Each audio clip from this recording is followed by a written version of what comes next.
जादुई हथौड़ा। पहाड़गंज नामक एक गांव में एक लोहार रहता था।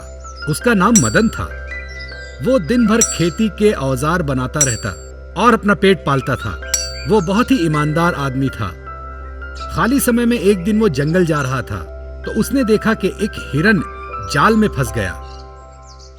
मदन को उस पे दया आई और उसने उस हिरन को जाल से मुक्त कर दिया।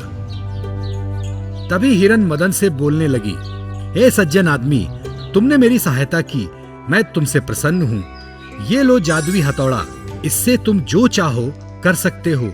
वो हथौड़ा देकर हिरन वहां से चली गई और मदन अपने घर की ओर चला गया। दूसरे दिन से मदन वो हथौड़ा लेकर अपने दुकान में काम करने लगा। वो हथौड़ा अपने आप किसी लोहे पर पड़ता तो उसका बर्तन हो जाता, तो कभी खेती के औजार अपने आप तैयार हो जाते। ये देख गांव वाले आश्चर्यचकित हो गए। जिस ग्राहक को जैसा चाहिए वैसा काम वो हथौड़ा करके देता था। मदन भी उस हथौड़े से बहुत खुश रहता था। एक दिन गांव में मुखिया ने मदन को घर बुलाया। घर जाते ही एक आदमी ने मदन से कहा, मदन, क्या तुम जानते हो मुखिया जी ने तुम्हें क्यों बुलाया है? इस पर मदन बोला, क्यों बुलाया है? हमें पता चला है कि तुम्हारे पास जादुई हथौड़ा है, उससे हमें काम है। तुम तो जानते ही हो कि पिछले 3 साल से बारिश अच्छी नहीं हुई और अब कुछ ही दिनों में बरसात का मौसम शुरू होने वाला है। मुखिया जी की इच्छा है कि गांव के लिए एक पानी का तालाब बनाया जाए। इस पर मदन झट से बोला, लेकिन इसमें मैं क्या कर सकता हूँ? फिर मुखिया जी बोले, देखो मदन, हमारे गांव के बाहर ऊंचे पर्वत हैं। हम उस पर्वत से पत्थर तोड़कर तालाब बना सकते हैं, लेकिन ये आदमी लोगों का काम नहीं, क्योंकि उस पर्वत को तोड़ने के लिए बहुत सालों लग जाएंगे। और हम जानते हैं कि तुम्हारे पास जादुई हथौड़ा है, जिससे तुम उस पर्वत को तोड़कर तालाब बना सकते हो और गांव में खुशहाली ला सकते हो। इस पर मदन बोला, क्यों नहीं मुखिया जी, मैं गांव के लिए तो कुछ भी कर सकता हूँ। फिर मुखिया जी उसे उस पर्वत के पास ले गए और उस पर्वत के टुकड़े करने को कहा। मदन ने अपने जादुई हथौड़े को आदेश दिया, हे जादुई हथौड़े, जाओ और उस पर्वत के छोटे छोटे टुकड़े कर दो। फिर वो हथौड़ा वहां से उड़ा। फिर वो उस पर्वत के पास आया। उस जादुई हथौड़े ने पर्वत के छोटे छोटे टुकड़े कर दिए। तो गांव के कुछ लोगों ने उस पत्थर को लेकर तालाब बनाना शुरू कर दिया और जल्द ही तालाब की दीवार भी बन गई। ये देख मुखिया जी बहुत खुश हुए और उन्होंने मदन को शाबाशी दी और कहा, मदन, आज तुम्हारी वजह से ये काम जल्द हो पाया है। पूरे गांव को तुम पर नाज है। फिर बहुत जल्द ही उस गांव में बारिश आई और वो तालाब भर गया। लोग मदन को कंधे पर लेकर झूमने लगे, लेकिन मदन सोचने लगा, अरे ये सारा काम तो मेरे जादुई हथौड़े ने किया है और इस तालाब का लाभ तो सब लोगों को मिलने वाला है, तो मुझे क्या फायदा हुआ? ये सोचकर वो फिर जंगल गया। कुछ देर जाने के बाद उसे फिर से वो मायावी हिरन मिली। मदन ने सारी हकीकत उस हिरन को बताई।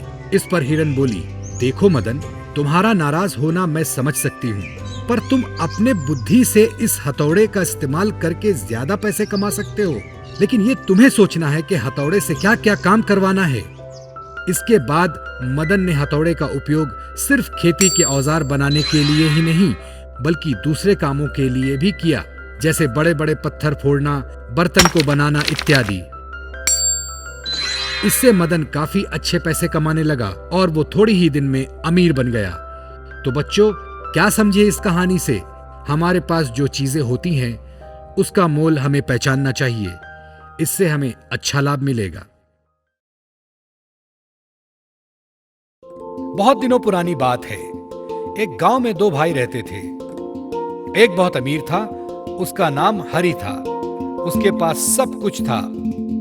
दूसरा भाई गरीब था, उसका नाम भोला था, उसके पास खाने पीने के लाले थे और पहनने के लिए ठीक से कपड़े भी नहीं थे।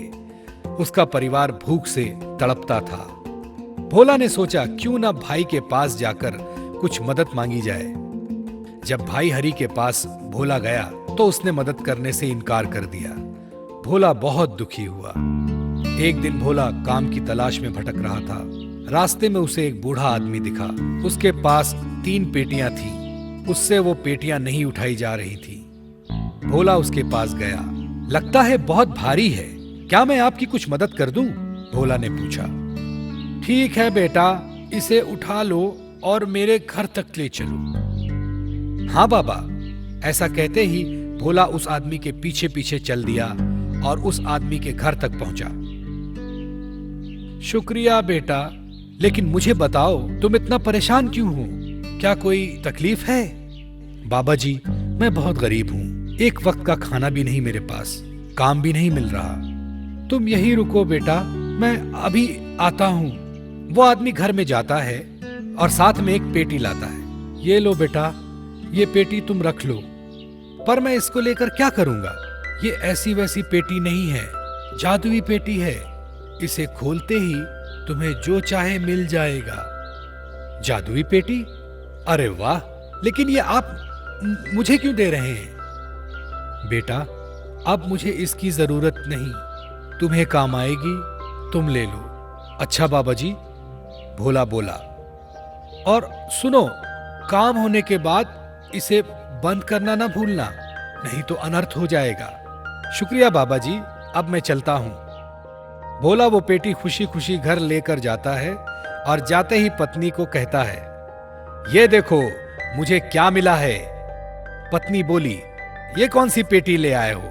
हमें खाना चाहिए, इस पेटी का क्या करेंगे? अरे भगवान, ये ऐसी वैसी पेटी नहीं है, जादुई पेटी है। हमें जो भी चाहिए हमें दे देगी।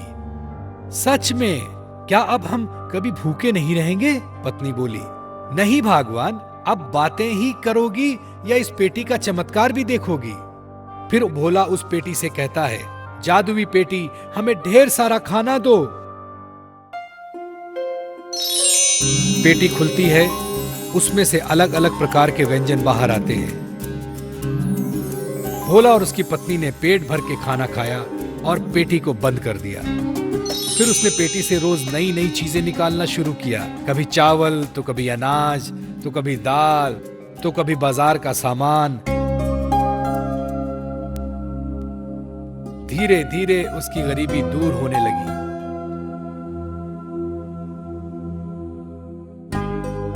एक दिन भोला सामान लेकर बाजार जा रहा था। उसके भाई ने पूछा, कहाँ जा रहे हो? यहीं बाजार में सामान बेचने। उसके भाई ने सोचा, अरे कुछ दिन पहले इसके पास खाने के लिए नहीं था और आज सामान बेच रहा है, कुछ तो गड़बड़ है।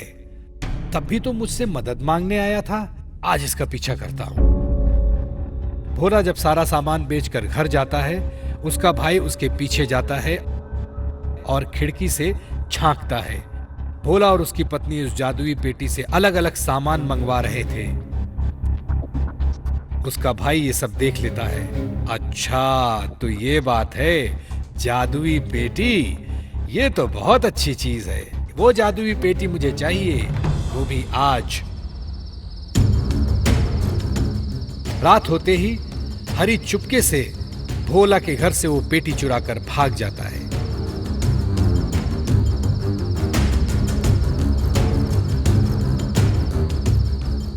अब तो मैं भी अमीर बन जाऊंगा। फिर हरी जंगल की ओर भागता है। इस पेटी को मैं घर में नहीं रख सकता, नहीं तो सबको पता चल जाएगा। दौड़ते दौड़ते वो थक जाता है और एक गड्ढे में गिर जाता है। प्यास लगने से वो जादुई पेटी से पानी मांगता है। पेटी से पानी आना शुरू होता है। बस बस बस बस, इतना ही चाहिए और नहीं, बस बस। हरी गड्ढे में होने के कारण वो गड्ढा पानी से भर जाता है। हरी को तैरना भी नहीं आता, इसलिए हरी उस पानी में डूब जाता है। तो बच्चों, क्या समझे इस कहानी से कि किसी से ईर्ष्या नहीं करनी चाहिए, जो है उसी में खुश रहो।